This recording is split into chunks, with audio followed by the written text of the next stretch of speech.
We're not doing heart surgery. So if you completely get it wrong, no one's dying. Yeah. No one's losing the house. Yeah. Nothing's happened. We just got to start again. Call the client and say, look, got a junior on it. He's made a few mistakes. I'm going to start again. It'll be a day later. Yeah. If the client kicks and screams, all right. It is what it is. That's the kind of client you don't want. Yeah. The important thing is he's not going to make that same mistake again. Because 100%. that pain of the 10 hours he's wasted, that sits deep with him. Yeah. If it was just I've wasted 20 minutes, he hasn't learnt anything. It's a lesson learned, that is. Correct. It's completely, yeah. I just knew I wanted to be rich. Yeah. That was all I cared about. Yeah. And, my family were accountants and surrounded by businessmen. I thought it was the natural progression. Even when I was training, you'd go to college, you go to Kaplan. Yeah.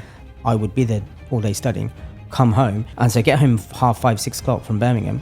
And I'd work in the office till 6 till 9, Yeah. like responding to client queries, Yeah. emailing staff, etc., etc. 9 o'clock, I would then do my homework till midnight and then start again. If I went on holiday, there was no holiday. Yeah. Clients didn't care Yeah. because they're paying you £200 a year. Yeah. And they because they're paying you £200 a year, they own you. Yeah. Now you got clients paying £5,000 a month. Yeah. They're like, "Are you on holiday? Don't worry, we'll deal with it Yeah. when we get back." And you've got to be brave enough to basically say no. Welcome to Evolve and Inspire, a podcast that proves success isn't about where you start, but where you decide to go. I'm your host, Huzaifa, and each episode we bring you raw, unfiltered conversations with remarkable individuals who've defied the odds, broken through barriers, and transformed their circumstances. From humble beginnings to extraordinary achievements, our guests share their journeys of resilience, determination, and unwavering spirit. These aren't just success stories, they're blueprints of possibility, showing that your background doesn't define your future. Whether you're starting from scratch, facing obstacles, or seeking inspiration to take that next bold step, you're in the right place. Together, we'll explore the mindsets and pivotal moments that turn adversity into advantage. So join me as we uncover stories that prove that with the right mindset and determination, anyone can evolve beyond their circumstances and inspire others along the way. This is Evolve and Inspire. Let's begin. Welcome to another episode of Evolve and Inspire. Today we have Arun Sachdev from Sachdevs Chartered Accountants, established in 1972. Arun, how you doing? You okay? I'm all right. Enjoying Dubai? Loving Dubai as always. Yeah, dreading going home. Dreading going on? When do you go back? Saturday. Saturday. Yeah, we're Tuesday today. So I think we just finished the bank holiday in the UK. Yeah, I completely forgot about the bank Yeah, holiday. so did I. I was working all weekend. Yeah, I was working, and then I was looking at some emails from my UK, and I was like, I'm not getting much emails. And then I put in the group, I was like, oh yeah, it's bank holiday this weekend. Absolutely. Yeah. Well, it's just turned 9:30 in the morning. After this episode, probably- check your phone. There'll be a few, I think. So, Sachdevs Chartered Accountants was established in 1972 by your granddad. That's correct, yeah. Take me through to the early years of your life, growing up. Where did you grow up? So I grew up in Coventry. Yeah. And I was basically born into the practice. Yeah. Because granddad set it up way before I was born. My dad had already taken over or joined the practice, and he qualified just after I was born. So my dad, his brothers, granddad were all in the practice. So me being the eldest and the eldest son was basically dragged in from day one. Weren't allowed to sit at home watching cartoons. You were brought into the office, taught to wear a 3-piece suit from day one, and that was it. At what age did you know how to do a tax return? I did my first VAT return when I was 8. Oh, serious? Yeah, so I learned how to basically put the supplier invoices in alphabetical order and then type the name into a software called Money Manager. Oh, okay. And this is in 1991. We only stopped using that software about 3 years ago. Oh, wow. When the PC that it was on crashed. Most of us were delighted. We've got one guy in the office, an older chap who was really disappointed. But and then typing in the amount, learning where the VAT was on the invoice, typing that in. Yeah. And started from a very, very young age. How were you like at school? Not great. Academically, not great. I don't want to blame my parents for it, but it was their fault. I think with a lot of Asian families, medicine was the optimal career and everything was pushed that way. So even accountancy wasn't pushed to you at all? No, I was taught how to do it. Yeah. But ultimately, the dream for my granddad and dad was that I'd become a doctor. Oh, okay. I'm the only one that's not a doctor. Oh, my siblings, my cousins, they're all doctors.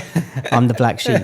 But my mind just didn't work that way. Sitting in science lesson, I was staring out the window. Yeah. I was just no interest in anything science, medically related, until the money came up. Yeah. When I learned how much doctors earn, I thought, okay, yeah, maybe that's an option. Because I didn't know accountants could earn that. Yeah. Accountancy wasn't a high-paid profession. you Yeah. know, in the 80s Yeah. and 90s. But yeah, when medicine didn't work out, When did you realize medicine wasn't going to work out? on my first day of work experience. Oh, okay. So dad sent me to a local doctor's, local GPs for work experience. 9 o'clock Monday morning, first patient walks in, and he's basically bleeding from his Yeah. back passage. Yeah. And so he took him around the curtain. He says, "Aaron, come and have a look." Mate, 9:05, I'm out the door crying on the phone to my mum. So please pick me up. And my dad's like, "Oh, you're a failure. This is just a disgrace." How old were you when you did work experience? Like 17. 17. Yeah. So they're still pushing me, even at A levels. It was all science. Yeah. But I just had no interest. I knew I wanted to be in business. And frankly, I just knew I wanted to be rich. Yeah. That was all I cared about. Yeah. And, you know, my family were accountants, and surrounded by businessmen, I thought it was the natural progression. And so I resisted the pressure and went to university and studied accountancy. How did that go with your parents? Ultimately, I think parents have got to accept it. You know, Yeah. when you get C's and D's at A level, you're not going to medical school. What did you do in A levels? Biology, physics, chemistry, maths. Oh, did you? Yeah, it was a disaster. And kind of went to university and loved learning about business, economics, and What degree did you do in university? accounting and finance. Accounting and finance. Yeah, at Sheffield. Ah, okay. Yeah, blagged my way through that, Yeah. and then joined my dad's firm to train as a chartered accountant. Okay. Yeah, So in terms of obviously not going down that medicine route and going down that accountancy route, you said you wanted to have a business to become rich. yeah, So with accountants, we see businesses all the time, and Yeah. we see businesses that are doing better than our businesses. yeah. Really, Most of them do. yeah, exactly. You know what? It's quite interesting because I've had this conversation with my nephews, and I'm like, they want to go into accounting, and I'm like, you know what? You don't necessarily have to go into accounting. Like, we see tradespeople that make so much money. Yeah. Like, if you go to become a plumber, become a bricklayer, become gas engineer, or whatever, and if you go and you put your mind to it and you become a specialist at it, you know, the world's your kind of oyster, really. Correct. You can make as much money as you want. So with that in mind, did you always think I'm going to have to go into accounting, or did you have any other alternative options No. then? So I went into accountancy to learn about business, and then my Okay. plan was to set up my own business and apply that. Yeah. Because I'd only ever seen dad run the practice and my Yeah. uncle. And, you know, they got by. Look, we Yeah. didn't have a bad life. You know, Yeah, I went yeah. to a good private school, Yeah. lived in an okay house, but we You weren't went driving. private school. Yeah. Sure. But then when you go to a private school, you think everyone goes to a private school. Yeah. It's not, you know, our biggest stress going up, our biggest disappointment is that my parents didn't send me skiing, whereas my friends Yeah. did. Yeah. Now, when you're 13, 14, you're the poor kid. Yeah, Because you're the one that didn't go skiing. you put that in the It's real different pressures, context. yeah. You know, when you tell my friends that didn't go to a private school, yeah, it was really sad I didn't get to go skiing. They just think you're an idiot. But you don't know anything else because Yeah, your whole yeah. life is basically school. You're in that, yeah. bubble. So, you know, we had a good life going up, but we weren't like multimillionaires, Yeah. you know. So I thought, well, I'll take up this accountancy practice, learn the skills of running a business, and then start my own business. Yeah. When I took over the accountancy practice, you know, I'm very different to dad. Dad's very quiet. He just liked to be in his chair and just do the returns. A I like typical to- accountant. Correct. He was a Yeah. typical accountant. I like to go out there and meet people. Yeah. And then I'm meeting these people who are phenomenal businessmen. And, you know, I started to get braver with the pricing Yeah. and ask for a lot more money Yeah. and got it. And very quickly realized this is the business I'm supposed to be in. I'm not supposed to Yeah. use this to teach myself business. This will be my business. Yeah. And once I focused on that, I tried my hand in a few other things.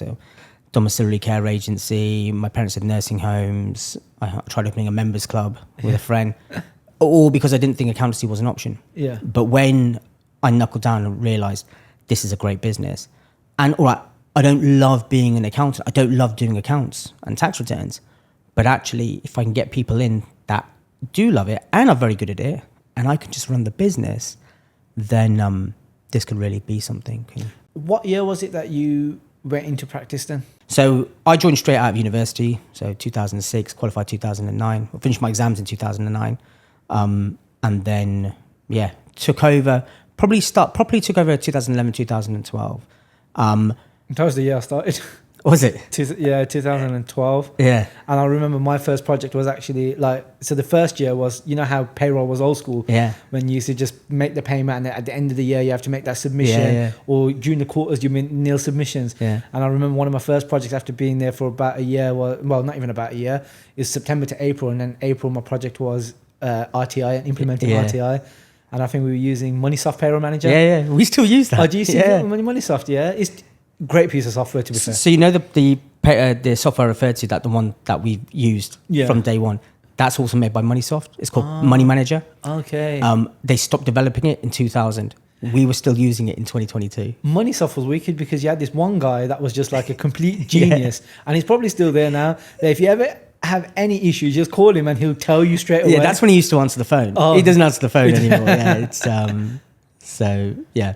So 2011, 12 is when I took over. But look, my dad was quite poorly. He had MS, so we were against the clock. Yeah. You know, we knew that his life wasn't gonna. You know, ideally, I would have wanted to go to a bigger firm, and this is what I advise my clients whose children want to take over the business. Yeah. I said, well, if your child takes over the business, all he knows is what you can teach him. Yeah. Send him out for 2, 3, 4 years. Yeah. Send him to a competitor, Yeah. someone 3, 4 times bigger. Learn the ropes there, Yeah. and then come and apply it to your business. Yeah. That's what I wanted to do. I wanted to go to a medium-sized firm, not PwC, KPMG, Yeah. but someone who represents small businesses. See what software they operate. See how they organize their team. But I didn't have that luxury. So as soon as I joined, literally a couple of years later, Dad passed away. Oh, sorry to hear that. As far as 10 years ago now. PwC or KPMG or any of the big boys, did that ever appeal to you as like, you know, maybe like after university or even, well, you did after school leaver program or anything like that? No, I knew Dad's time was limited, and I got the sense that he was kind of hanging on. Yeah. You know, once he accepted I was going into accountancy, is that right? You just need to qualify quickly. Yeah. And take over. Yeah. Because I'm literally hanging on here. Yeah. So it's very much a rush to get qualified and join the practice. So even when I was training, you know, you go to college, you go to Kaplan. You're supposed to then be there all day studying, do homework at night. I would be there all day studying, come home, because our practice was at home. Oh, okay. Because of his illness, Yeah. we managed to move the practice into our garage. Oh, okay. And so get home 5:30, 6 o'clock from Birmingham, and I'd work in the office till 6 till 9, Yeah. like responding to client queries, Yeah. emailing staff, etc., etc. 9 o'clock, I would then do my homework till midnight and then start again. You see this, what you've just said now, I think I remember a few years ago, Kuli said to me as well, that people will see, you know, you can have your 9 till 5 to basically pay your bills, but everything you do after that is the thing that will pay for your lifestyle. Correct. And I think it's speaking to successful business people, I think it's the same thing about that hard work ethic. Yeah. And I think now with social media, people don't see that. No.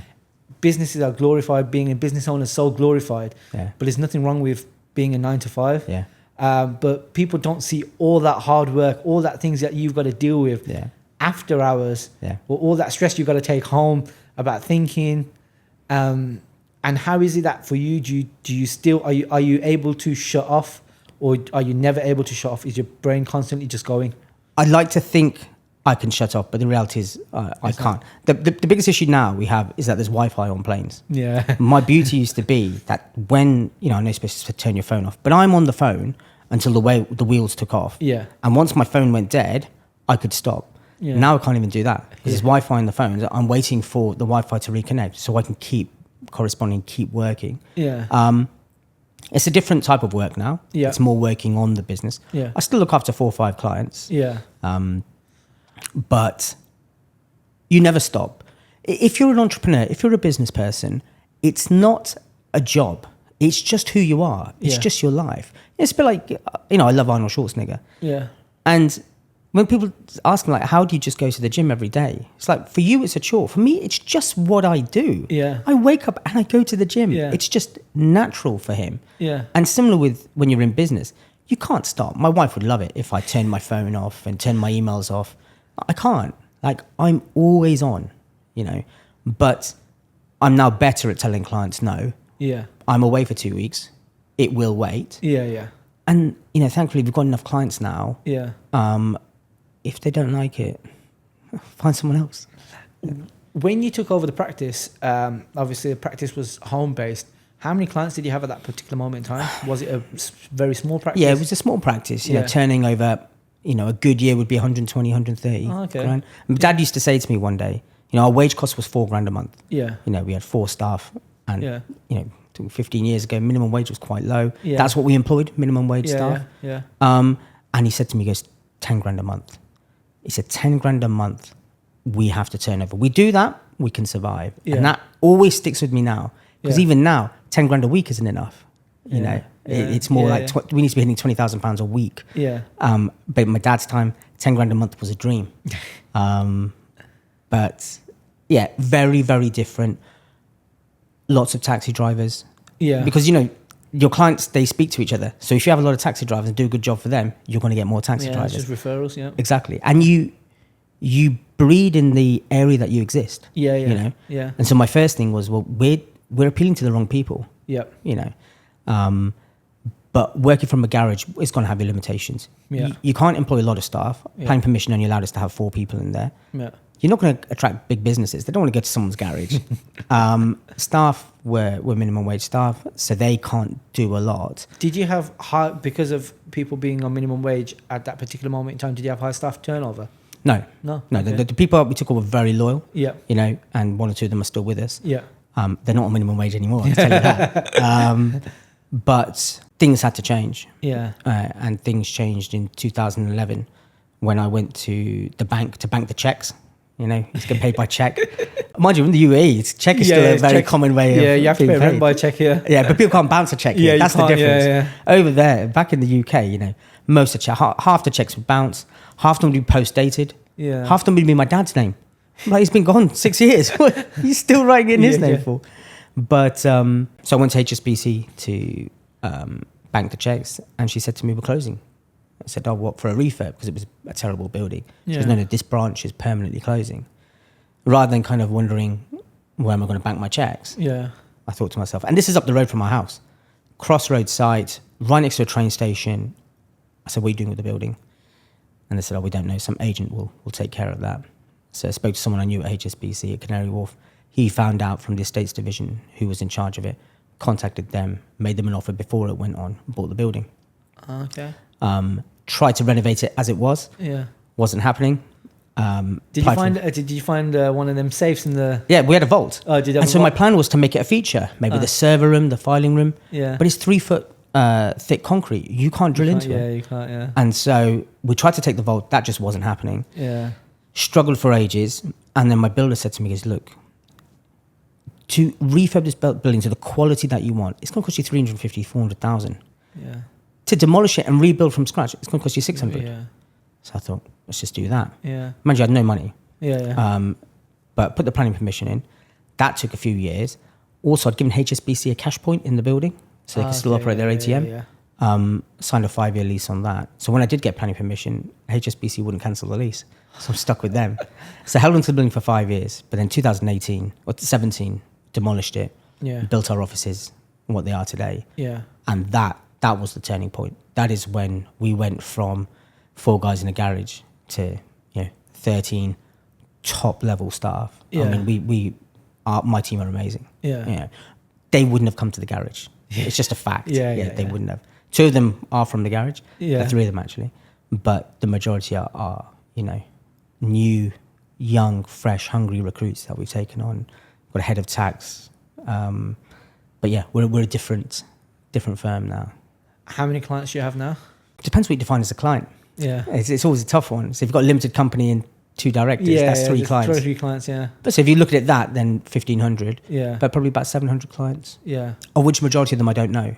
Okay, I think that's a great thing. Yeah, it is. Yeah.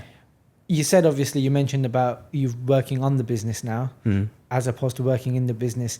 I think that's the most difficult thing an accountant can do, because with you trained as an accountant, although you had like a business kind of mind, and I think a lot of people that leave PwC, KPMG or whatever they leave, they don't, or even a normal firm, I think they don't have that mindset of I'm a business owner now. Yeah. They still have that mindset, I'm an accountant. So when they're with their clients, the time they give their clients and everything, they want to do everything for their clients themselves, but then they don't have time to do the marketing, do the recruiting, do everything else, working on the business. So how difficult was it for you to change that mindset of working in the business to on the business? Yeah, very, very tough. Yeah. Not because I enjoyed being an accountant. Yeah.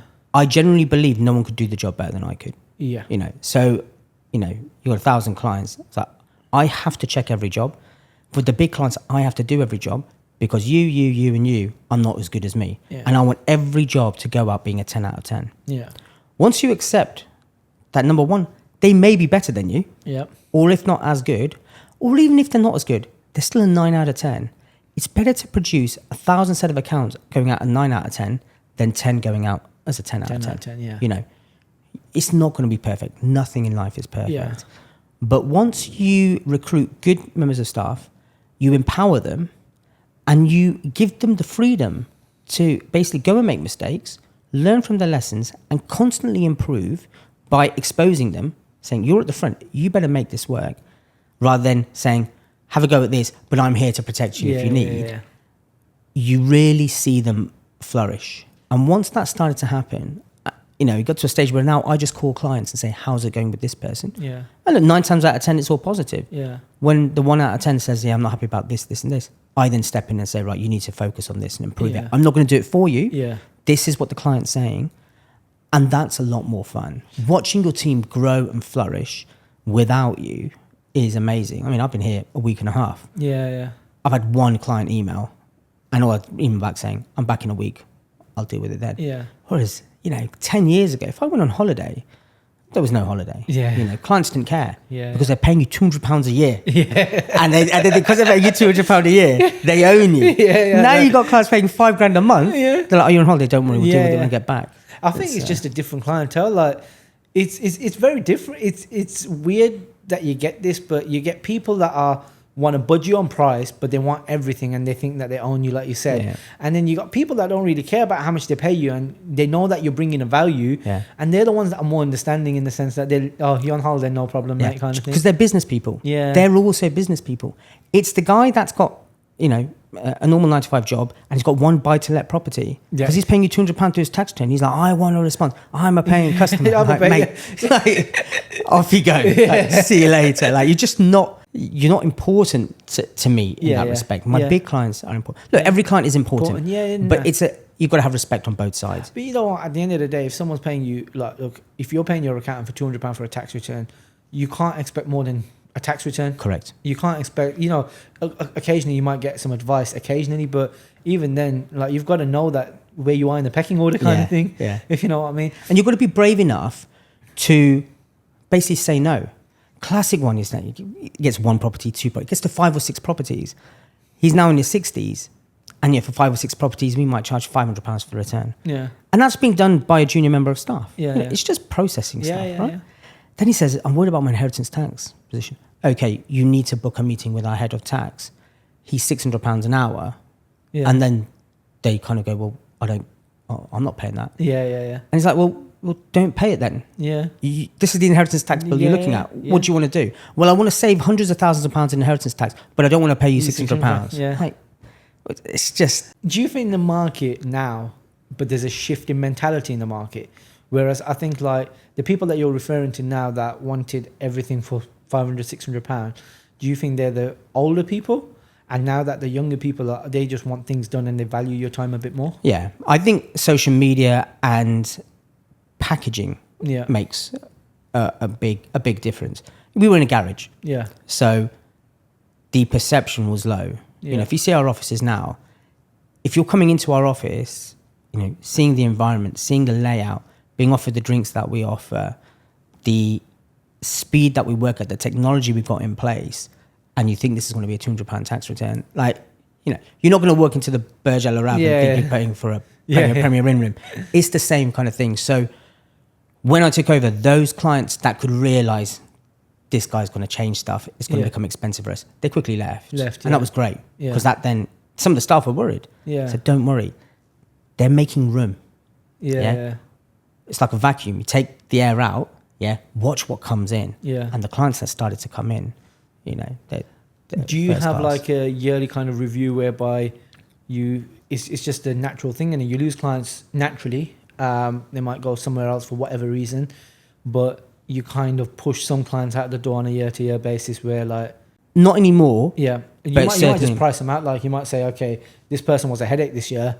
So next year, if he comes in, I'm going to charge him an extra £300. If he pays it, great. If he doesn't, great again. Because, Yeah. We don't increase our fees that Yeah. much. I think our fees are fair. If a client's been with us for 20, 25 years, Yeah. we're just not going to do that to them. Yeah, of course. But we don't do yearly reviews. We just review everything as it's going along. If a client's work is really taking a long time, the account manager will let the practice manager know. Yeah. She'll say, look, we're charging this client £400 a month. It's taking these guys hours. Yeah. We'll just put a call in and say, look, we'll keep it in place for a month. Yeah. From then, the fee needs to go up. We explain to them why it's going up. By that time, we're hopefully in a position where they've seen the quality of our work and they accept what it is, you know. And a lot of times they're coming from another firm. Yeah, yeah. You know, if you've got a guy who's just started his business and come to us, they've got nothing to compare it to. Yeah. Yeah. But if you're coming from another firm, like, actually, the standard in service is way beyond what I expected. Yeah. And actually, if this is going to be a couple £100 a month more, all right, it's £2,000 a year. Yeah. I'm making £100 a Yeah. year. It doesn't. It's fine. It doesn't matter. I'm just going back to touch upon you talking about your management style, about letting people throwing him to deep end. It's interesting you say that, because when I was an apprentice, my boss, Jared Yaqub, and I owe everything to him because I was there for a very short period of time, but I learned a lot. And I think it was partly to do with me as well, because when I came in, I was doing like bank analysis. Them days you had to get bank statements, put it in Excel, type in Excel. But I always wanted to do more. I always wanted to learn. I want to do how to set up accounts. But he was like that. He let us do accounts, saw the mistakes we made, corrected them, and said, you know, and you just kind of learn either to sink or swim. Yeah. How did you change your mentality to be that kind of a boss, or was it already instilled in you? Yeah, that was always my style. Yeah. Because we're not doing heart surgery. Yeah. You know. Yeah. Okay, so you've got an apprentice on minimum wage. Yeah, yeah. You call it, it's gone up now, but say it's £7 an hour. Yeah. All right. Let's say he's just wasted 10 hours doing a job. Yeah. It's cost me 70 quid. Yeah.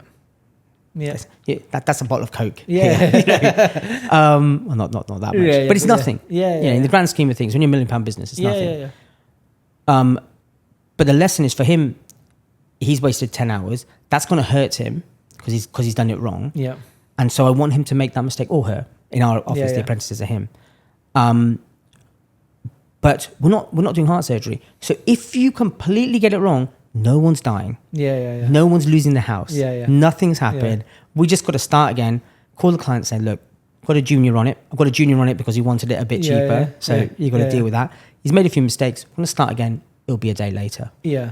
If the client kicks and screams, all right. It is what it is. That's the kind of client you don't want. Yeah. But also, we overpromise and underpromise and over-deliver. So we give ourselves a buffer. Yeah. The important thing is he's not going to make that same mistake again, because that pain of the 10 hours he's wasted, that sits deep with him. Yeah. If it was just I've wasted 20 minutes, he hasn't learnt anything. Yeah. Exactly. Yeah. He spent 20 minutes in the toilet. It's a lesson learned. That is correct. It's completely. Yeah. So now he focuses his mind a lot stronger and says, I'm not doing that again. Yeah. What can I learn from this? And he focuses harder and he pays more attention. Yeah. But that's right. effectively training. Absolutely. And I think no matter how much time you spend in a classroom, you're not going to learn that compared to what you've just learned in that 10 hours. Yeah. Because I remember when I was an apprentice and I had a couple of years under my belt, and then people that were university graduates would come and, you know, to work, but I'd be a bit more advanced than them just purely because I've got that experience, and experience, no matter what it is so important. And I asked you that question about how old were you when you did your first tax return, is because not long ago I was saying to Kuli, I go, listen, I go, I'm not joking. Get Carter, his son, to do a tax return. I go, I'm not joking. I go, he's 12, but he's smart.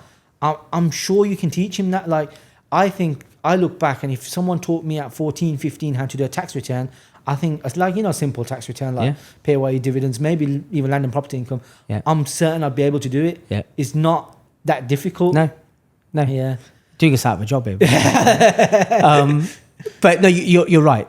And I think it's just important for children anyway to really start applying these numerical skills.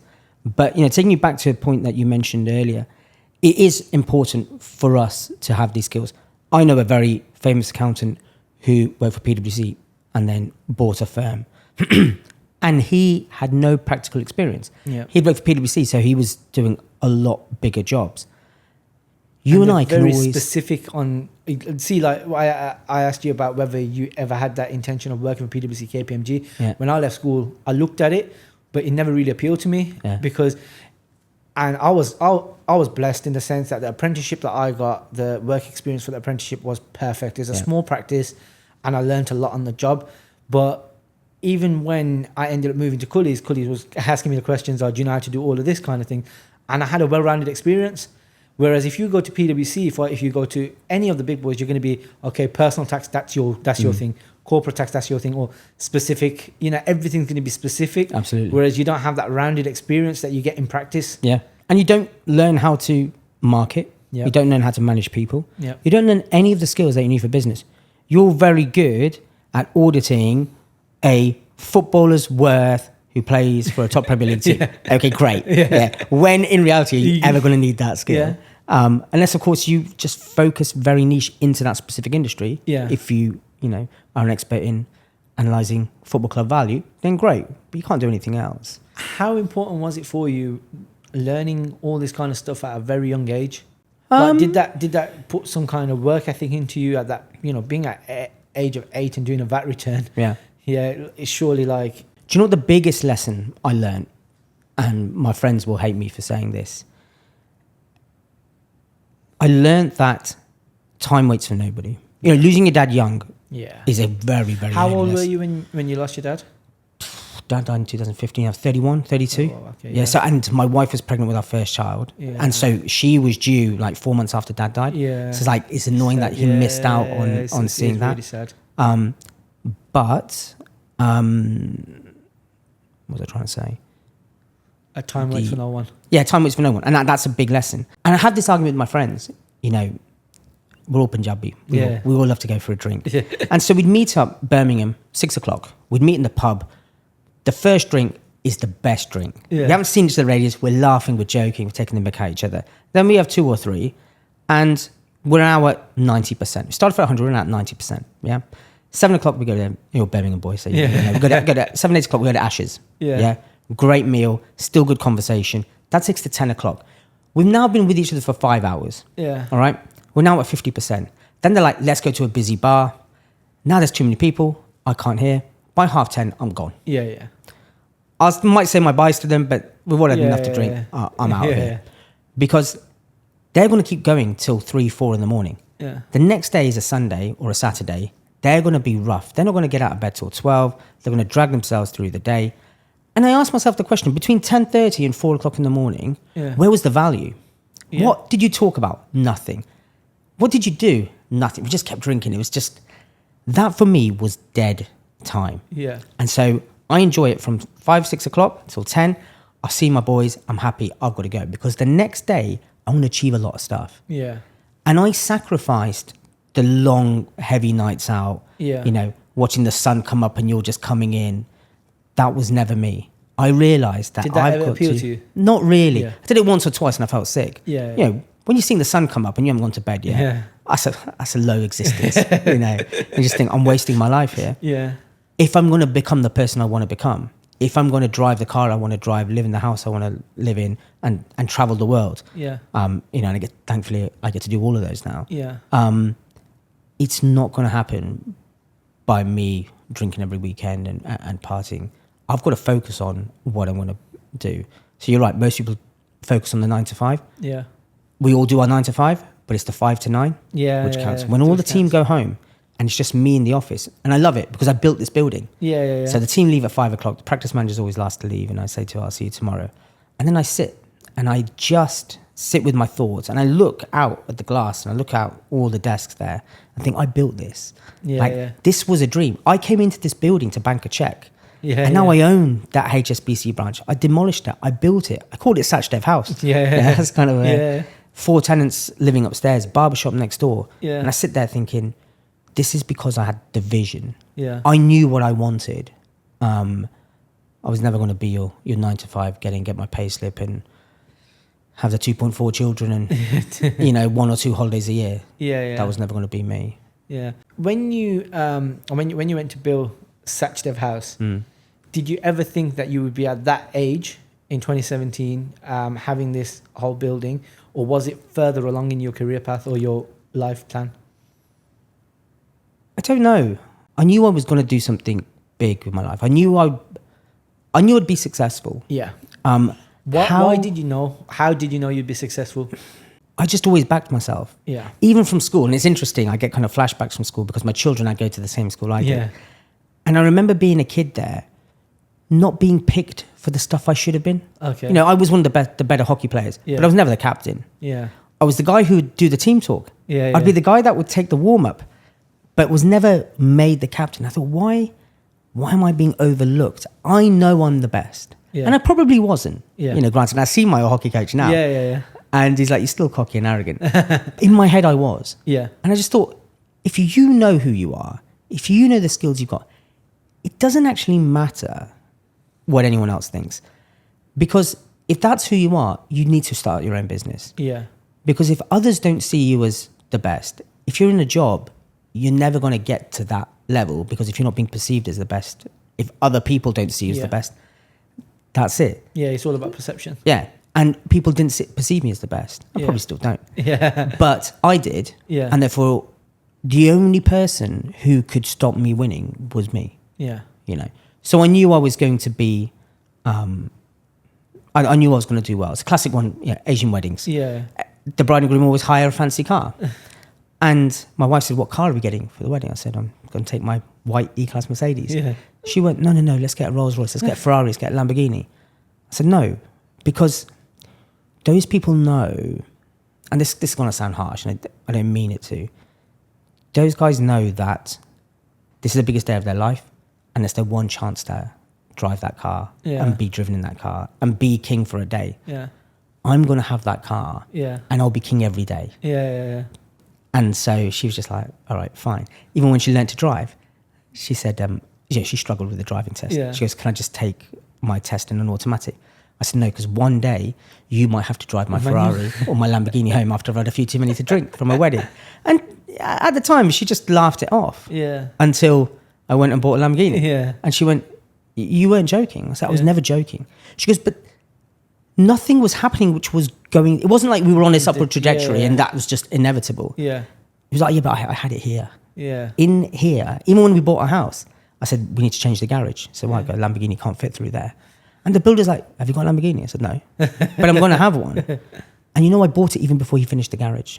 Oh, wow. Yeah, because we did quite well during COVID. Yeah. You know, made quite a bit of money from furlough claims. Yeah. And, I was going to ask you that. How did COVID impact your business? really well. Yeah. You know, and there was a lot of people on LinkedIn saying, firms of accountants, we don't charge for this. Whilst people are suffering, we're not going to make money. No one suffered. No, yeah. Nobody suffered. It's not. It was a gold mine. It was. Yeah, no, I agree with that. Yeah. Like, at that time, I think there were a bit like two schools of thought at that time. Yeah. There's two schools of thought. One was that, do we do this as a good thing for our clients, Yeah. where that we keep our clients for the longevity, or we got to charge for our time and effectively, and ultimately you've got to charge for your time because you're doing all this added work. And don't get me wrong, it wasn't that easy. It wasn't just like a push, click of a button. It was going into portals and all kind of stuff.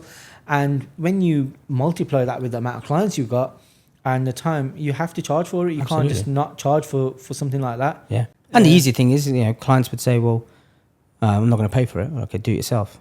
And then they try. Yeah. They're like, yeah, can you do it? Yeah, basically, yeah. And the reality is, if those clients were an opportunity Yeah. to do something, they would do the same thing. Yeah. And the government did it. Yeah. The MPs, they gave all their contracts to their mates. That it was that whole, that I still can't believe we lived through that. Yeah. It was insane.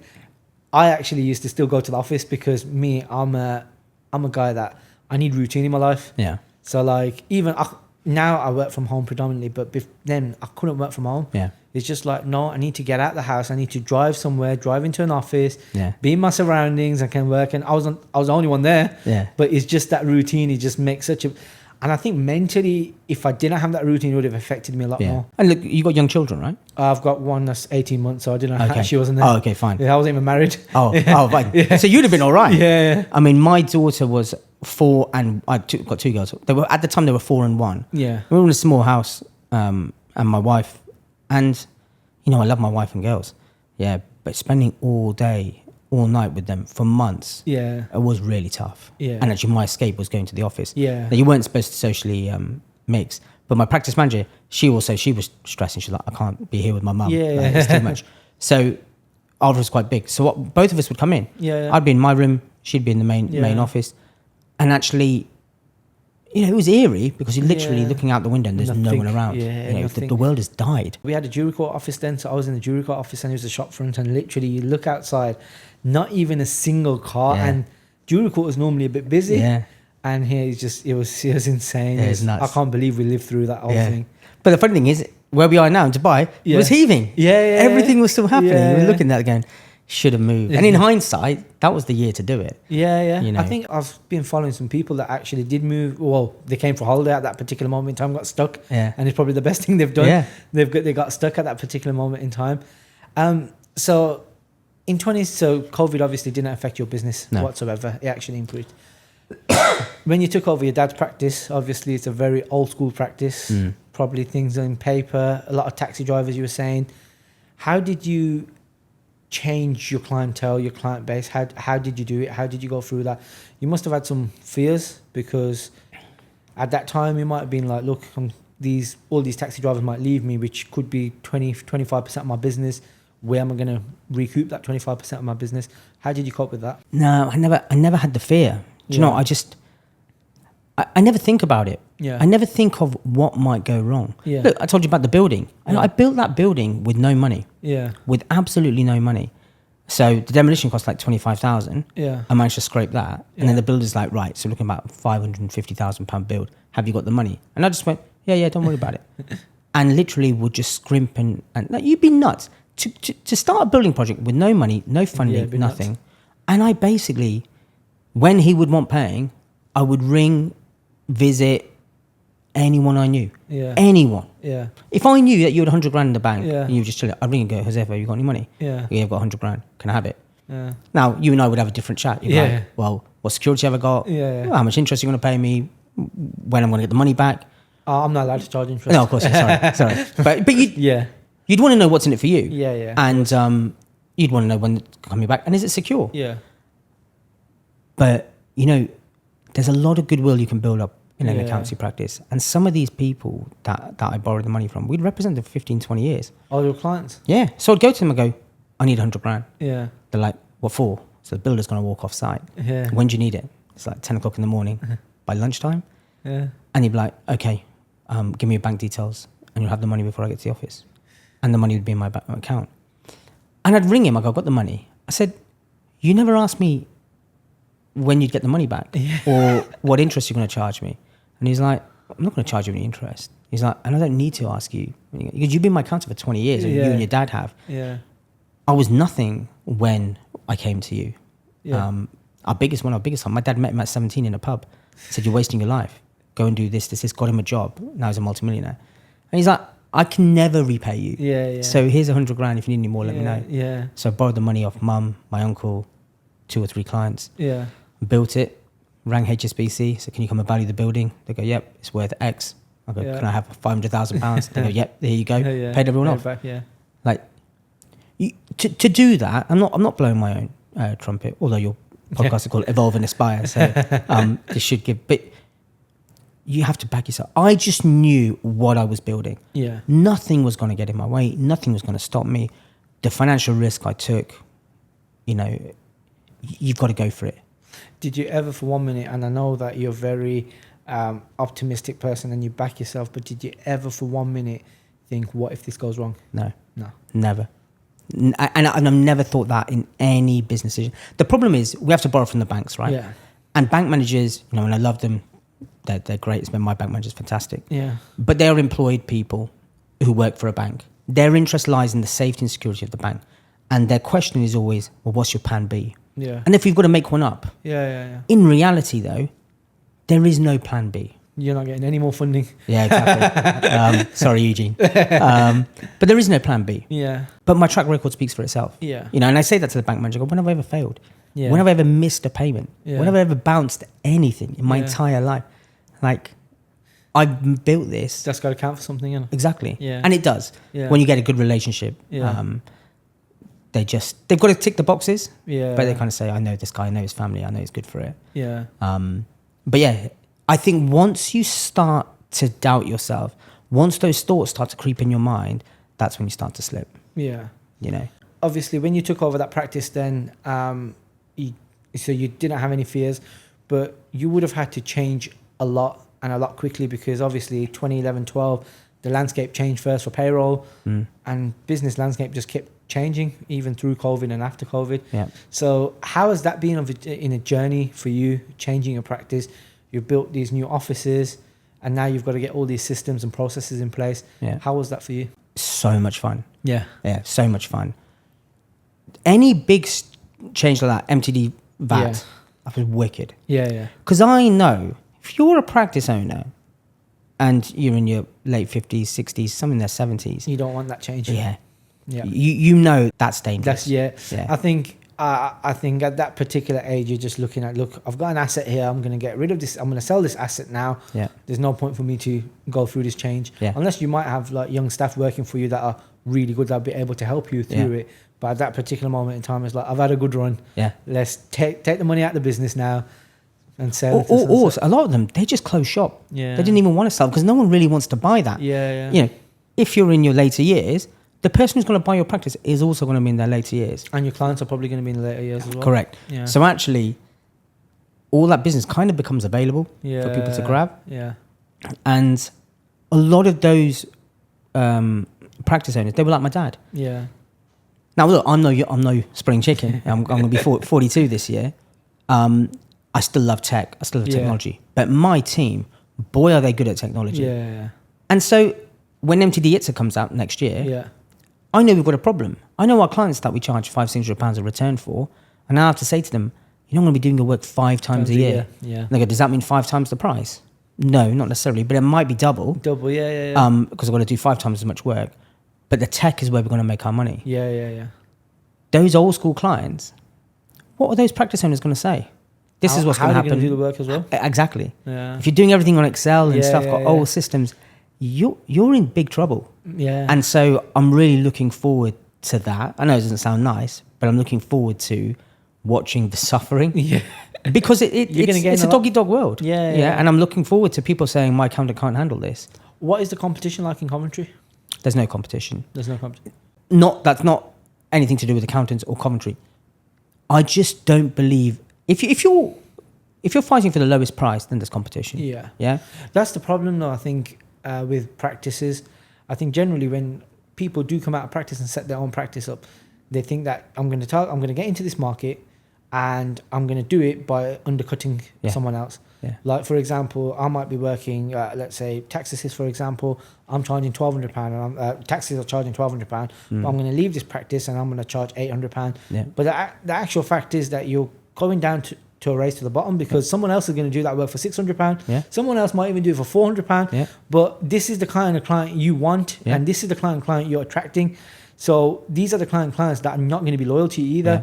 They're going to go, when you charge them £800, they're going to go to someone that charges them £600. Exactly. And you're just going to have that constant churn. Yeah. And I know it's difficult when you set up a practice, because when you set up a practice, you've got to go down that route of basically getting any clients that you want. Yeah. And it's a difficult one.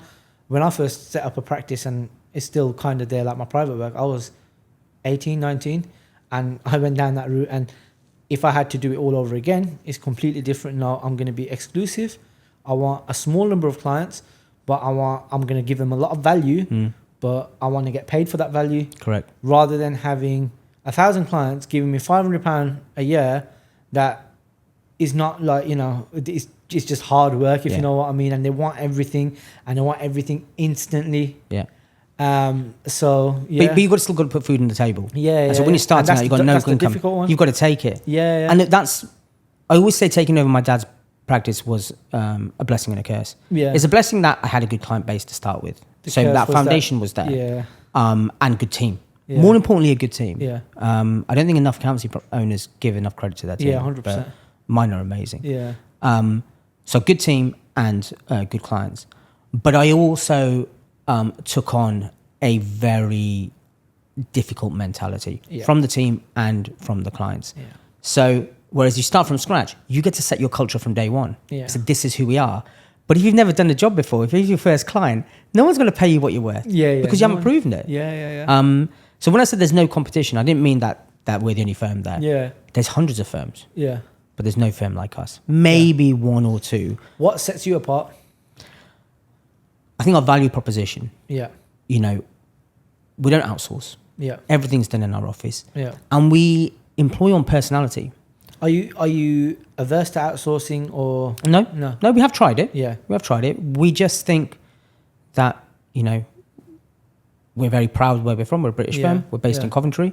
And I want to give local people the opportunity.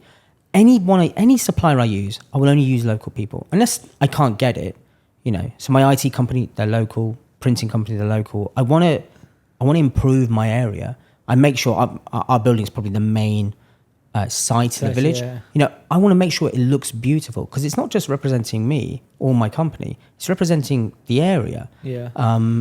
And so, yeah. Coventry's got a bad rep anyway. Yeah, it has. Yeah. Yeah, there's no denying it. It's you mentioned Coventry. There's not many people have a lot of good things to say, but you know, it's where I'm from and it's home. So you've got this amazing team, but how hard do you think it is as time is progressing now, and we're in 2025? How hard is it to recruit? Yeah, really tough. What really are your tough. biggest obstacles that you face when you're recruiting? I think the best people are already in the best jobs. Yeah. You know, we're always recruiting. We don't wait for a vacancy doesn't need to appear. We've got a lot of work coming in, and we need the best people to do that work. And you know, even from basic kind of recruitment consultants, CVs you get 3 or 4 a day. Now you'd be lucky to get 1 or 2 a week. Yeah. And generally, if people are on the market, the general perception is they're not very good. I think accountancy firms have increased their game substantially. I think with the emergence of cloud-based technology, staff can work from anywhere. And I'm not a huge fan of working from home, only because our culture is so important to us. But that's a big pull factor. I interviewed someone for 6 months, and the last minute he says, your salary's the same, the job opportunity is the same, but this other firm allowing me to work from home full time. This guy's married, no children, lives with his family. I thought he'd want to come to the office, but that pull that people are offering, where you're basically a virtual firm, your website looks great, you've got 10, 15 people there, and your office is just a mailbox because everyone works from home. That's just not who we are. You know, we're not charging £200-300 a month. How do you think COVID impacted that, changed our industry in terms of pushing it to a lot of home-based? Yeah, that's obviously the biggest push. And we were already very heavy in tech. So when COVID happened, we just picked up our tablets, which are those high ones, and everyone worked from home, and it was completely smooth and seamless. But culture is key. Culture is key. I agree with that. I think especially if you're a new business or whatever, and you're building a business, the culture is so significant. You cannot open a business and just have everyone working remotely. No, you can't. You can't, because I think there's an element, and I think this is what, obviously we've got an outsourced company, Evolve Outsource, but I think a lot of accountants we speak to, they're afraid to outsource because they think that, you know, they're a bit more, what are you doing? Like, if you've got a dedicated resource, what are you doing with your time, kind of thing. But if someone came into your office and sat down and did nothing for 7 hours, you wouldn't question their work purely because you've seen them and they're there. Whereas if someone's in an office somewhere, let's say in India, I think naturally you're thinking, oh, are they doing enough? Are they doing enough? Like, what are they doing? Oh, they've had 7 hours today, but they've only done this or whatever. But you don't realize all the other things that they do, like the admin kind of things or whatever. Whereas if someone sat there in front of you and not done a thing for the full day, you'd be like, oh yeah, they're doing a good day's work. Yeah, I think you then, with that approach, you slip into the notion of micromanagement. And that's see, I'm a person that I hate micromanagement. And I asked this to Kuli last time as well, like when I had him on the podcast. I was like, when I walked in, how did you know that if you left me to my own devices, I will flourish in that environment, rather than you coming to me saying to me, oh, is this done? Is that done? Is this done? You just leave me to it. Trust me, everything will get done. And with me, like, I've always been a hard worker, whether it's for someone else or for myself. And I kind of joke that I've worked for myself, but Kuli's my best boss. And I've worked for myself. But I would like January, I would work 12, 13 hours, but then or even like during the year, if there's something that needs to be done, I will open my laptop, no qualms. It's not, for me, my mentality is not, no, it's not my problem. 9 to 5 is not my problem. Exactly. It's 1 minute past 5. I'm done. That's never been. Yeah. But then he also then allowed me to have that flexibility that I'd walk in at 10 o'clock. Yeah. But he knew that I'd get things done. Yeah. And whatever needed at any time. And micromanagement, I think, is the most horrible thing you can do to a member of staff. Yeah. Some staff members actually need it for a bit. Yeah. But I think it's such, like, you won't let them flourish. And it goes back to your thing about sink or swim. Yeah. If you've got a micromanager staff, that staff member is not for you. Yeah, and absolutely. that's just the way it is. Yeah. Yeah. Yeah. Look, the only way I would need to, if you were working for me, all I would do is ask the practice manager actually, how many returns did Josef have? Yeah. He had 100. How many have gone? 100. Yeah. Sweet. Are they all billed? Yep. Okay. Fine. Yeah. Ring the clients. How did you find working with Josef? Was he any good? Yeah, it was brilliant. He answered the phone. There's a couple of times he was out, but he got back to me straight away. Yeah. Are you happy with him? Is he doing a good job? Yes. That is all I need to know. I don't need to sit there over your shoulder and go, what's this? What's that? Yeah. Why are you doing like this? Like, speak to him, not speak to him, I wish I could speak to him. You hear from people like Jose Mourinho. Yeah, I'd love to have a conversation with him. But there's so much, social media is great for that reason. Yeah. And you go, how can you teach Cristiano Ronaldo to do what he does? Like, you can't. You can't, yeah. You can't. He's amazing at what he does. What you need to teach him is how he can do what he does with these other 10 players. And that is what owning a business is. Yeah. And that's why it's so important for us to be in the office. All right, you're probably more efficient at home because over here you've got to travel in, you've got to talk to the other staff. There's probably wastage, which you're not having at home. But you see, the thing is, it's not, like you said, wastage. It's not wastage because that culture, that is the thing that allows, like, when you're, for example, not there, they can deal with things amongst themselves now. Correct. So they don't have to go to you to say, I've got this issue, and then you say to them, speak to this person. Yeah. No, they can just go directly to that person and they can problem solve themselves. Exactly. And and the other thing about office culture is that you get loyalty from people, because if you have people that are working just constantly from home, they don't feel part of the team. That's the first thing, because you can't really embed them as you would if they're in the office. So you're never going to get any loyalty. Someone offers them a few more grand. Whereas, like, if you're going to an office and you're enjoying your job, and I think it's important that you have something to compare it to. Yeah. Like in 2017, my grandma passed away and I was quite close to her. And after that, I did a bit of contracting for about 8 months. Good money, but I used to go to Bist every day. But I absolutely hated it. I was in an organisation that was very posh, nothing like me. Yeah. We're Midland boys. Yeah, exactly. Like, nothing like me, can't resonate. And I was that kind of person that was going to work at that particular moment in time, going out for the office for lunch, come back after my hours done for lunch, and just literally like a robot in that sense. Yeah. And I became that guy. 9 o'clock I'd be in the office, 5 o'clock I'd leave. Yeah. I became that guy. Because you weren't respected by the organisation you and worked for. It just wasn't fun. Yeah. There's no fun element. It was literally going there, doing work and coming home kind of thing. And it's just like, don't get me wrong, it served a purpose in my life at that particular moment in time. But we didn't belong there. I didn't belong and there. belonging is so important. Yeah. We slate the UK. Yeah. We're both here. We slate the UK, but that is one thing which is incredible about the United Kingdom. That feeling of belonging, society, culture, it is so important. Yeah. When a member of staff has to take an emergency time off and they've got 3 VAT returns to do in payroll, if you're a completely remote organisation, your colleagues are just people on the other end of the screen. Yeah. They're not going to step up for you. Yeah, they're not. Because you're just like, you're that person who lives somewhere and I know a little bit about you because we're forced to have these team things. Yeah. Whereas if you're sitting across from someone, you're learning about them. You're learning about what they did last night. Yeah. How was the concert that they took time off for?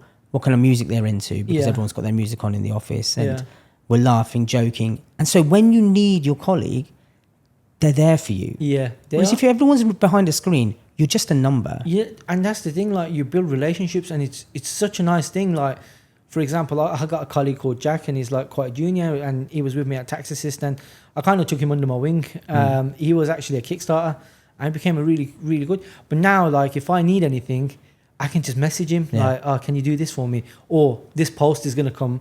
can you just sort this out for me or whatever? Yeah. And it's just just normal. done. Yeah, Yeah. it's just done. Yeah. And I think it's so important. And I think it's with the whole thing going into an home-based environment, I think it does take a lot of that out. Yeah, it does. It really does. And like I said to you, like I ended up contracting, I ended up going to Coolies and took a pay cut. But from the moment I walked in, I felt like I belonged. Yeah. And that was it. And you know, like your Monday morning's not a chore anymore. Yeah. It's not a chore. Yeah. Going to work is not a chore. Yeah. And it just became so fun. Like I was with him for 7 years, and the only reason I'm not is because I'm here now. Yeah, and that's the absolutely. thing. Like if I wasn't here, I'd probably be with him forever, kind of Yeah. thing. But you can't build that by having can't. someone working from home. It's refreshing to hear. We have a rule in the office that if ever there's only either 4 or 3, we're a team of 13. Yeah. But not everyone works full time. Yeah. Annual leaves, sickness, study leave, whatever. If ever the numbers go below 4, Yeah. we close the office. Okay. So there's no point 4 of us coming in. Yeah. Everyone work from home. And it's Yeah. so easy to work from home now. Yeah. And there's 2 or 3 guys who are gutted. Yeah. I'm like, don't you want to work from home? They're like, no. I like coming in. Yeah. I don't want to be at home. So I like it here. Yeah. I like the snacks. I like the drinks. I like the music. I like the environment. I like the chats that we have. People forget that you probably spend most of your life with your work colleagues than you do with your family. Yeah.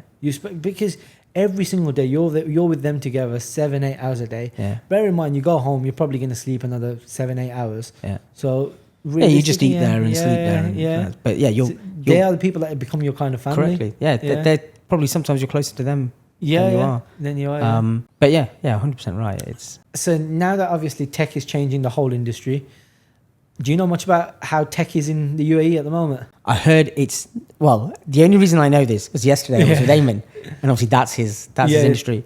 But I heard it's being adopted very, very slowly. Yeah, so it's super slow. It's like being an accountant in the 80s or 90s So in the UK. there's no software here like is the equivalent of TaxCalc or anything like that. Okay. So there's a person called Rayhan. He's done something called TaxStar, which we've started using as a practice. It's quite good, but that's probably the first business that's provided a software that you can create financial statements on. Okay.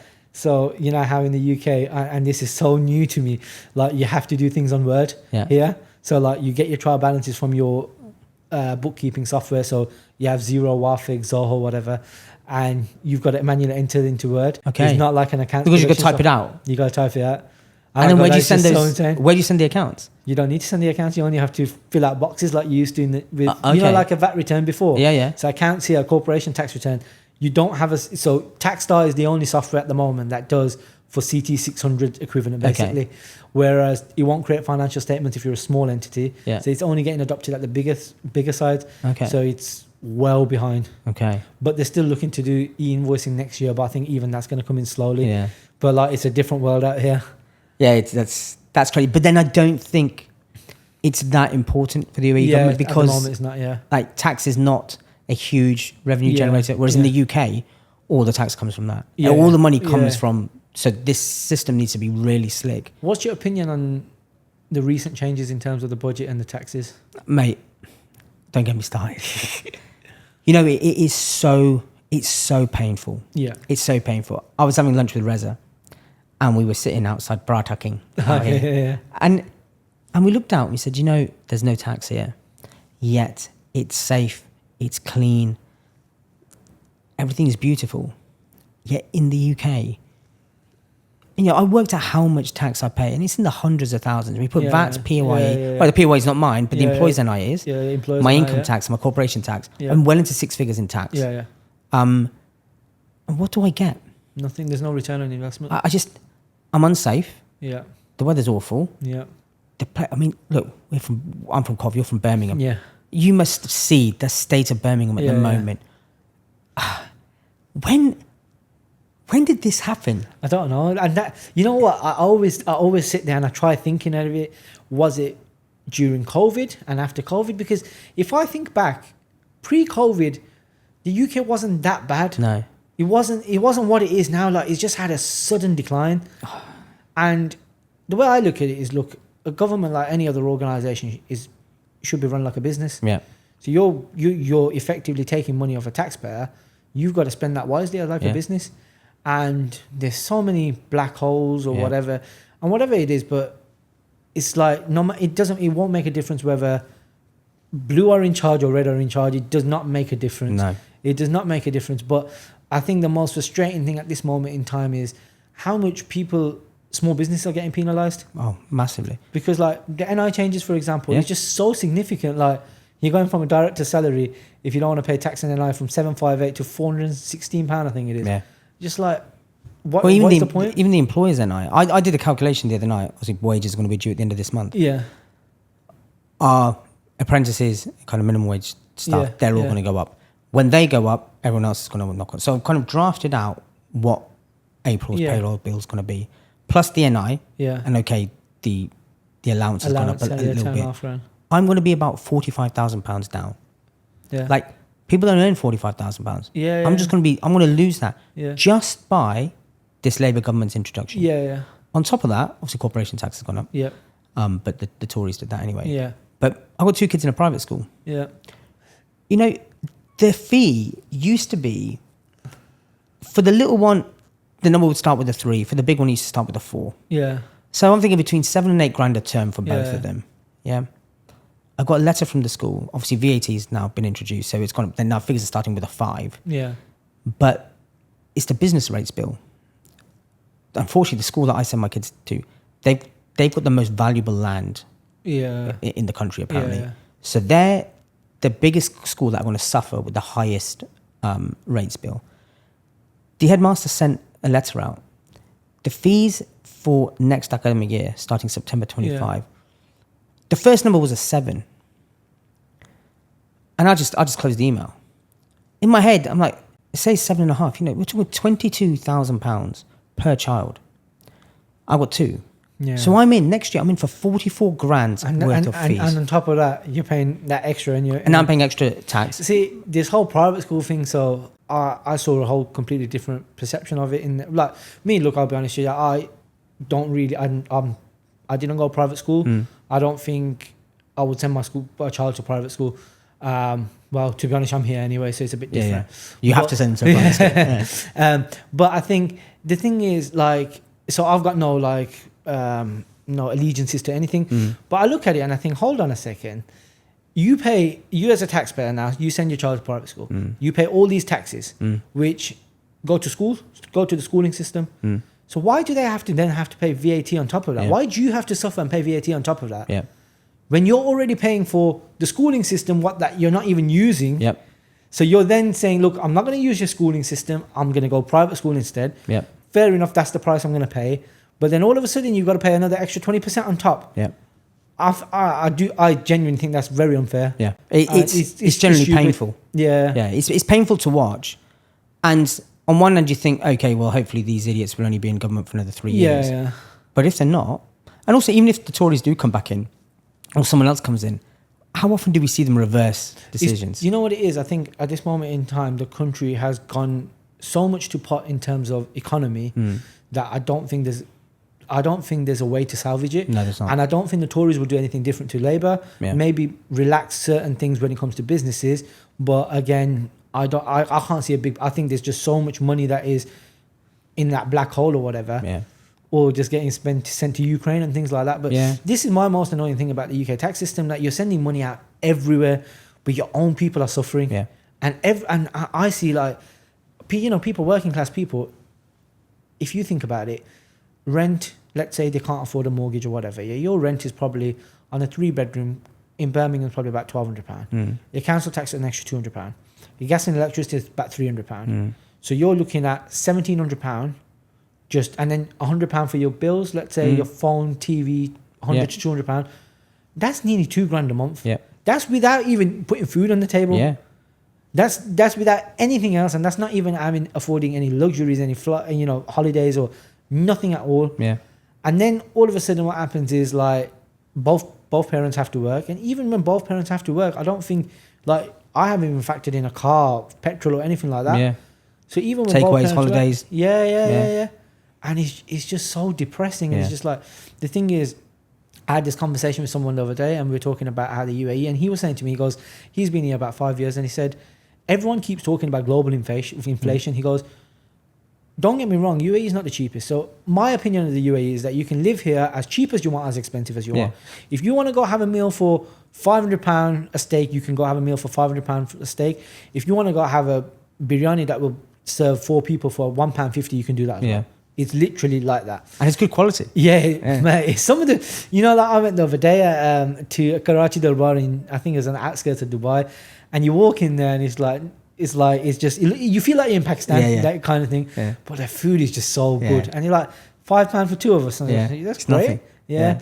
But again, like, and he was saying the UAE, there hasn't been like an inflation in the UAE when it comes to, bread, milk. And he goes, for the basics, there hasn't.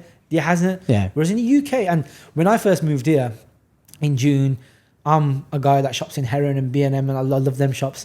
And I came here and I was comparing my UK stuff to there. Bear in mind, it's imported here. But then when I went back in August, I looked at it and I was like, you know what? It's actually not much difference. And then he made a good point. He goes, it's not much difference. He goes, you're paying a bit more, but remember, your money's not taxed either. So you're coming home with gross and you're paying a bit more. It don't make a difference. Correct. Whereas there, you're coming home with net, you're paying more, paying VAT on it as well, and at 20% compared to 5 here, there's just no value. There's no value. You're right. There's absolutely no value. You don't see, we're businessmen, so we like to see value in everything. Like I don't understand what I'm getting for my 45% in the UK. Like, what are you giving me? Yeah. Like over here, okay, we have other costs. You know, to set up a company, it's not £13 on company's house, is it? Like, but I get the value. Like, I'm paying to basically have the best healthcare. Pretty good education. I don't think the education is as good as the best schools in the UK. Great healthcare, good education, weather, safety. There's a lot that's worth it. You get value for that. The biggest thing here, I think, that you can't put, and I say when people ask me about living in the UAE compared to the UK, so you can't really compare it because the cost of living, I would say, is completely similar. I'd say the cost of living maybe a bit more on this side. It just all depends on the choices you make and how you want to live and where you want to live, etc. But again, it's the same in the UK, but I'm talking if I'm replicating my exact same life in the UK to come to here. But the thing is, the one thing that I have that you don't have in the UK and you can't put money on is peace of mind. You have so much peace here. Like, I'm going away tonight. One of my neighbors is going to come feed my cat, but I don't have to lock my doors. No. I don't, they'll come, they'll do. I was in the UK for 3 months, earlier in the year, and I had someone coming in to feed my cat, cleaning, all that kind of stuff. No issues. Nothing at all. And you love your cat, don't you? Yeah, I do like my cat. I'm a bit gutted. I'm leaving him again. It's like, I think when we moved here, we brought him with us. It was quite expensive, to be honest with you. And then we had to go back in September, and we were only meant to go for 10 days. It ended up being a bit longer because of family situation, because of my mum. And when I came back in November, I felt like he was a bit depressed. But then him and my daughter's relationship is like Lilo and Stitch, man. It's just so hilarious to watch. Oh, it's brilliant. Yeah, it's just insane. Where does Arun go now? Where does Sachdevs Accountants go now? What's your goals for the short term, the long term? Yeah, I think short term, we're going to focus on marketing. It's a potential rebrand going. The firm's called Sachdevs. There's no getting... I can't get away from that. Yeah, you can't. And... That's your legacy. Yeah, exactly. The team will sometimes... Maybe it's just me. I think sometimes they'll feel that it's my business and not our business because of the name.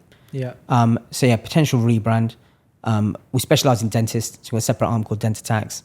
Going to give that a big push. But we're going to keep doing the same. Any other specialities that you want to get into? No. I think we've naturally fallen into that.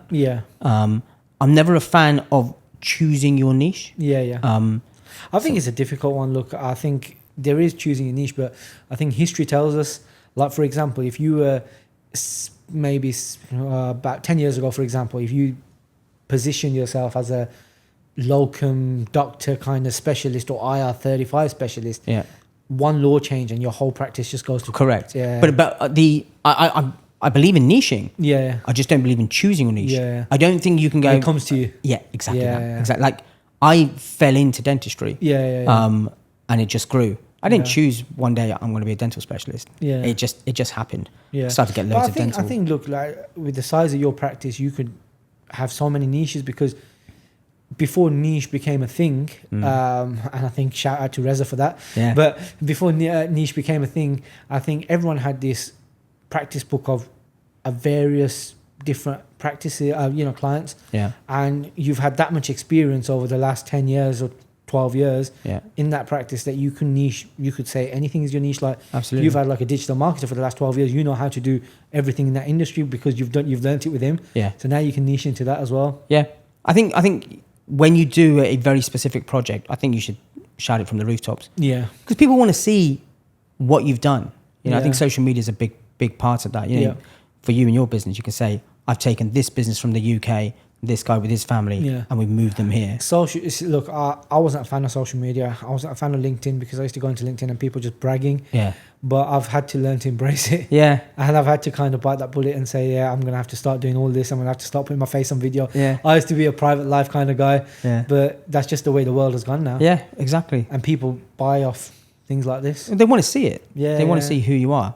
They want to kind of know a lot about you before they meet you. Yeah. Whereas kind of 10 years ago, People you'd go in there freedom. blind and Yeah. you'd kind of even in kind of people's social life, personal life. Yeah. I've got this great client who I go and see every quarter, and it's interesting because you've got some 60-year-olds there, some 40-year-olds, and 20-year-olds, Yeah. and you've got 3 generations of people, and all we talk about is whose time was better. Yeah.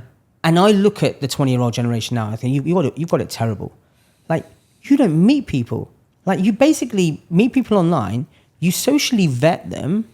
You get to know them, and then you'll meet up if all the boxes are ticked. Yeah. Whereas there's something good about our time. We would just meet people. I always say that I'm in a perfect generation, so I'm 30. Yeah. So I was in a generation, I was born, so my first probably 7 to 8 years was pre-internet. Yeah. And at that time, no smartphones, whereas when I got to like 15, 16, it was the whole BlackBerry hype then. Yeah. But I value both. See, I embrace technology because I was born into technology in that sense at an age, but I still have that old thing of where when we used to play on the roads, it used to be safe back then. You used to be able to play on the roads, play in the park.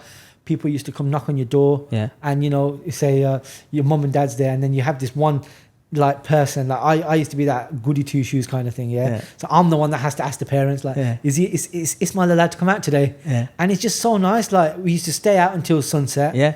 And then sunset would when you come home, but no phones, no technology in that sense. And then phones came at a later stage, but I agree with you completely. That generation thing.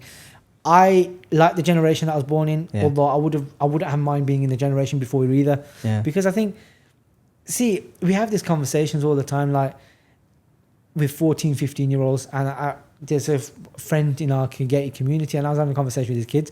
I was like, you're probably sat there thinking, these like all they talk about is their generation. I go, bro, trust me, when you get in 15, 20 years time, the way the world goes, you're going to be talking the exact same thing. I didn't think I would, but I look at the world and I think, oh mate, I preferred the world before. Yeah, absolutely. I was talking to this young kid, and I was like, and he was just in the office, he was just smiling.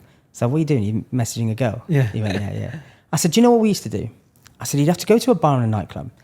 If you got talking to someone that you fancied, you'd have to go to the bar, ask the bartender to pull a bit of the till roll out, give you a pen. She would give you a number. It would be a landline. And the next day you'd have to call the landline, speak to her mum first, and then go, is Jenny there? Like, who are you? Oh, Aaron, I met her last night. You're 16, 17. Your parents like, who are you on the landline with? They're picking up the phone, thinking, wait. And he just thought it was bizarre. Yeah. He just thought I was born in the 40s or something. He was asking questions like, is this before the war? I was born in 83. But time has moved on so much. If I... it's never going to happen. But if I became single now, I wouldn't know what to do. Yeah. I wouldn't know how to communicate in this generation. And I think people just communicate in a very different way now as well. I think, like, for example, I think when we were growing up, I think there was a lot of respect, especially for older people. It was just naturally inclined. Whereas now it's more cheekiness, but it kind of sometimes borderline disrespect. Yeah. And it's because of what they watch and they consume on YouTube and things like that, you see, and things like that. Whereas ours is, if you were cheeky to someone, like for example, you went football and you were cheeky to someone, you know that you could be in trouble. Do you get what I'm saying? If you come home, your dad ain't gonna go, yeah, let's go to that guy. It's like, bro, you deserve it, kind of thing. Yeah, absolutely. And that's a lesson learned, but you'd not change that for the world. Like every lesson you learn as a child, is become the person that you are. And when you were talking about your mindset, about I am going to be successful no matter what, I am. There's that goes down to your childhood, and how you were. Would you say your dad and your granddad had similar mindsets, or were they a bit more risk averse? They had a similar mindset in terms of respect. Yeah. You know, the basics have not changed. Yeah. When you meet someone, you stand up and you shake the hand. Yeah. You look them in the eye. Yeah. When a woman walks into the room, you stand up. Yeah. And I find that really bizarre. So like I said, my kids go to the same school as me. And when a teacher walks into the class, we would all stand up. That doesn't happen anymore. And because now I see some of my old teachers there, I still call them sir. Or Mr. whatever. And my wife's like, oh, I just call her Helen. Like, she's not Helen. She's Mrs. Now, I know she's not Mrs. Thing to you. I could never, and we had our 20-year reunion a couple of years ago, and some of my schoolmates were calling the teachers by their first name. I couldn't do it. I just thought it was really uncomfortable. And I thought it was borderline disrespectful. Because you called them sir when you were younger because you had respect for them. They're still great teachers, still educating our children. That respect is still there. You're still 25 years younger than them. You call them sir. You don't call them Jeff. You know, it's just not. It's not acceptable. But the world has changed, and I think youngsters want to grow up a lot faster. I see that with my own kids. You know, they're so desperate to have iPhones, wear clothes which I don't want to see them in. You know what the funny thing is about all of that is, like, when we're kids, you actually do want to get to 16, 17. You want to drive. You want to do that. But when you get there, you want to go straight back down, man. That's what I tell my kids. I say, I would love to be 9. They said, what were your favourite era? I said 12. 12 to 13. You know, you've gone into senior school. GCSEs are a while away. And you're just playing. You're playing. You're playing and having fun. I said, these are the best years. You've got plenty of time to be old and have a smartphone. You got plenty of time. But you asked about my parents, whether they had the same vision. Absolutely not. No. You know, but I think your granddad was he the one that first moved to the UK? Where did he move from? From India. From India, yeah. He was driven. That must be so brave in that era to be able to do what he did, because like we can do business because we've got backing of being second generation, third generation, and we know if something goes completely wrong, we're still going to have a roof over our head. We've still got our family. We've still got all of that. Imagine your granddad doing that. That is unreal bravery. That is. Yeah, I think it skips a generation. So my granddad was a lot like me. Like, he just took no nonsense. My dad used to tell me a story where this husband and wife would come. They had like a tailoring business. And so because they were doing physical work, that's how they valued work. And so they bring the VAT papers, and my granddad would take the payment there and then. And the wife was the educated one, so she only knew how to write the check out. And she was like, you take our money every quarter. What do you actually do for it? And this is all in Punjabi. And he was like, what do you mean, what do I do for it? I prepare your VAT and I file it. He goes, what, so you can give the money to the government? It's like, that is the job. And she's like, I just think it's a bit of a joke. And she was brave to challenge my granddad. And he goes, I tell you what, why didn't I do this for you? And his office was on the first floor, and it was one of those windows where it opens out. And he picked up her paperwork, opened the window, and threw it out onto the road. No way. And he went, "There's your check. Get out." And my dad would never do that. My dad would be like, "Here's my bill." He'd be ashamed, embarrassed to give the bill. Why do you think your dad's like that? I think when you've got a dominating father, you naturally that's what it is. recluse. And then because I had such a soft father, I've gone the other way. No one takes the mick out of me. This firm has never issued legal proceedings against any client. I've probably done 5 in the last 18 months. Because I just think sometimes people, they think they can get away with... I think this is very frustrating because you have access to someone's finances. You know exactly what they're making. But the frustrating thing is you're probably bottom of the creditor list in terms of preference. And I still don't understand it because we're giving you work to be able to tell you can pay HMRC or whatever. Why am I the bottom of your credit list? Because you're supposed to sympathise with them. The classic one is during COVID, can you get me a bounce back loan? Not the bounce, that was the easy one. The C-bills loan. The big one. It's a massive application. It's quite tough. It's a day's work. Be $2,000. and they all say yes. Then they get the loan. You send the bill like, yeah, but why are you sending me a bill? I needed the money. I needed the loan because I didn't have any money. I'm like, yeah, and I got you the loan. Yeah, but come on, man. Like, you know what trouble I'm in. I'm like, yeah, but that's not my problem. Do you want to see my books and see what trouble I'm in? Exactly, yeah. I'm here to offer a service, but I need to be paid for it.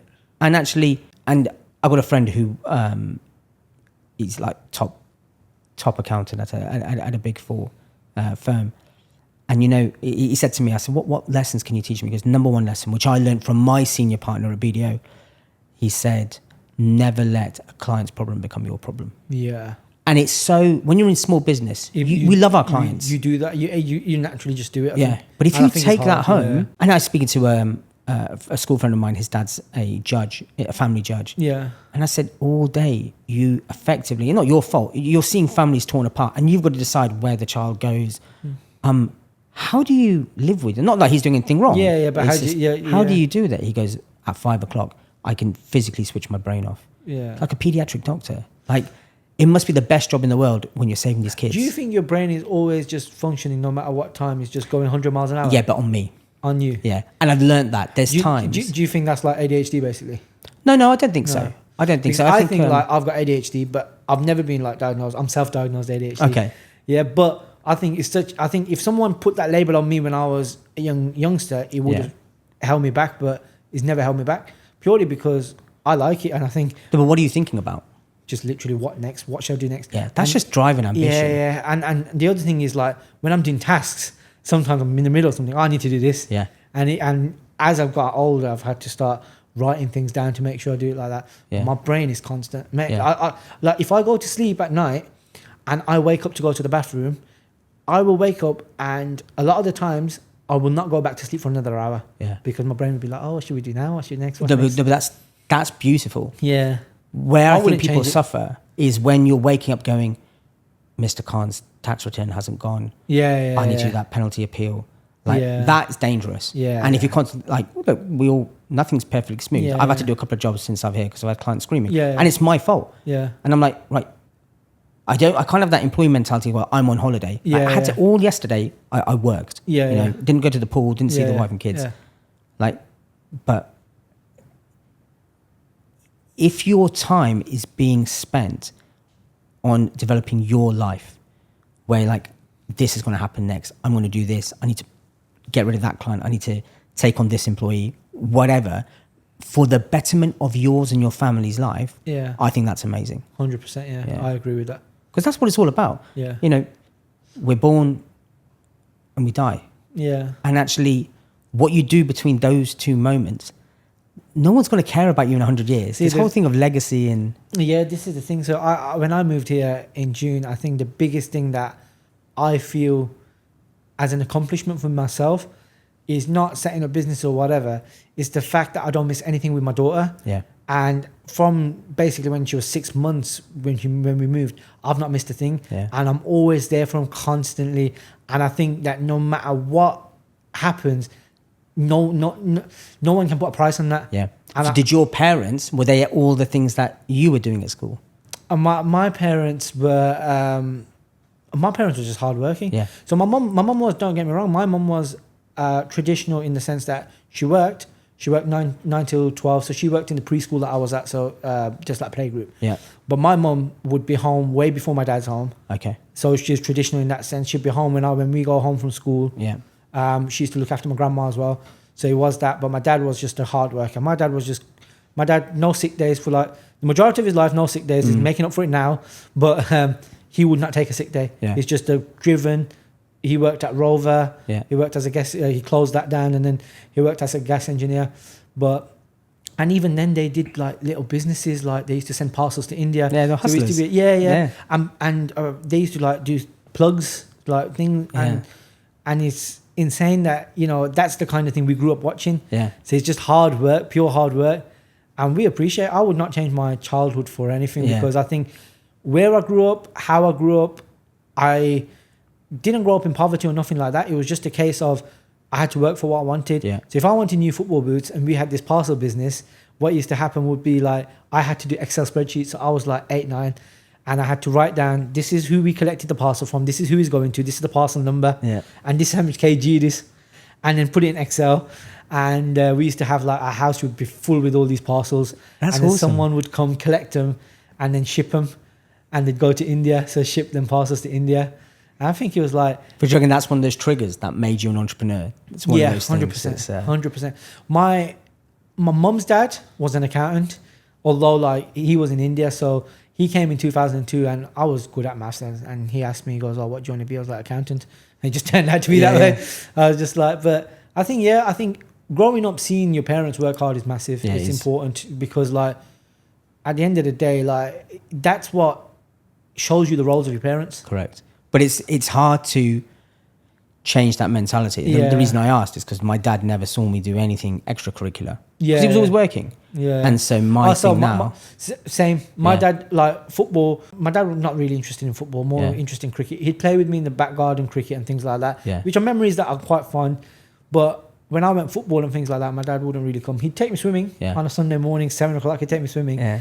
But apart from that, like, he never took me, like, he never came to my sports or anything like that. Yeah. But I don't think he really bothered me. I don't think No. I don't think he did. I think even in my family, my brother's a lot less sport. I'm the sporty one in my Yeah. family. I'm one that's been... Because you're a goalkeeping coach, aren't you? Yeah. Well, I was for the last 6 years. I was meant to start here Yeah. for a pro team, but then I had to go back to the UK. So I'm probably going to start next season. That's awesome. Yeah, so I've been around. I was in Wolves Sporting. Then I went to Heather St John's. Yeah. Then I went to Romulus. And then I ended at Studley. And I left Studley because I was coming here. Yeah.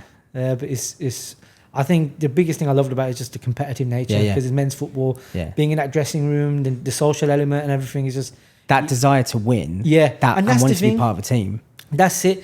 Like I'm upset when I lose. Yeah. Even though like our team lose, I'm upset. And now when I look at a dressing room and I see some people and I think this isn't hurting you. Yeah. Whereas before, when I was growing up, so like it's funny because I was telling my wife this story. We used to go to our school and our school used to have AstroTurf and there's these adults used to play and I was 12 at the time, 11, 12. And the second half of the pitch was free. And I used to be a goalkeeper, so me and this other mate used to play. He was their cousin, whatever.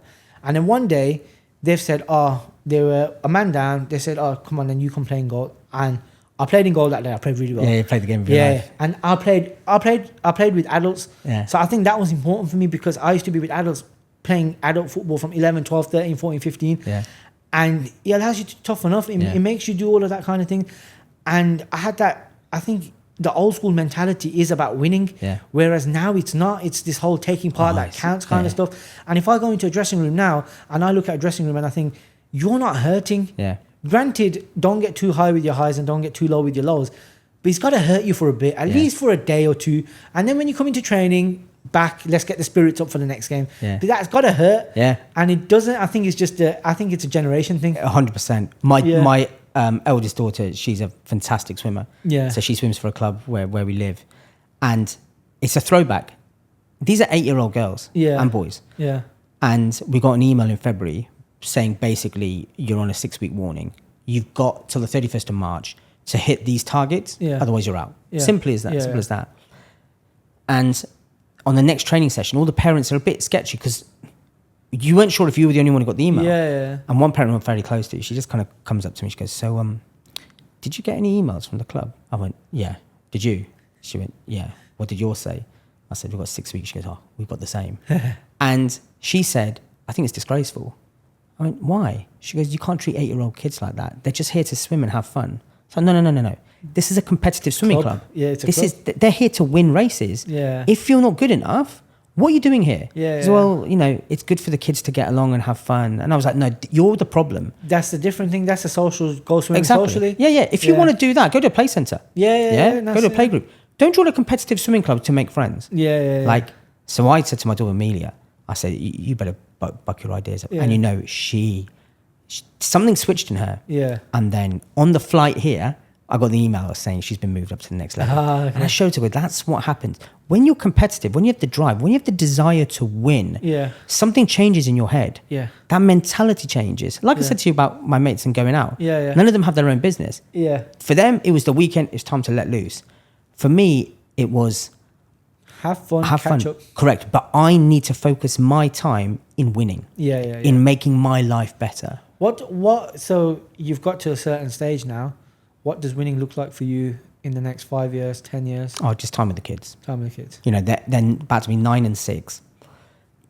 Amelia, like I said, she's 9. She was born yesterday. I remember the doctor passing her to me. You know what it is? It's, look, I'll be honest, it is very difficult, and I think I'm blessed in that sense to be able to do what I'm doing. Yeah. I don't think not many people in this world get that opportunity, and I'm forever grateful, alhamdulillah, that, you know, I have that thing.